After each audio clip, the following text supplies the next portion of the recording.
was handling everything from a health and recovery standpoint, health and performance standpoint, looking at data, correlating it to individuals, creating different playbooks for all 26 men, and then being able to help implement those. And the crazy part about that was, as I was in that position, I was also running as an entrepreneur, running a camp for NHL guys down in the summer, down here in Florida, that I'd help them understand how to implement these frameworks for themselves during the year on different teams throughout the league.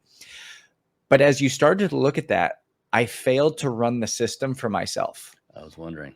And as I got closer to 2020, which was my last year in the league, in 2019, I started to have these symptoms that were just very uncommon for me. I was fatigued all the time. I wasn't sleeping well. I had headaches that wouldn't go away. I would bloat every time I ate.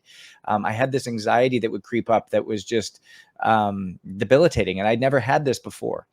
And when I actually took a step back and said, wow, what if I actually ran my own data and looked at myself like I did every other player and every other athlete, and I ran the system on myself, what would happen? Well, I noticed that my sleep quality was about 40% of what it should be. My HRV, which is heart rate variability, we'll talk about it in a second, as to how your body's handling stress and strain, was about 70% of what it should have been. And then looking at some blood testing and some cellular deficiencies, I had 22, 23 cellular deficiencies, meaning I didn't have the vitamins, minerals, and nutrients to actually operate at the level in which was necessary.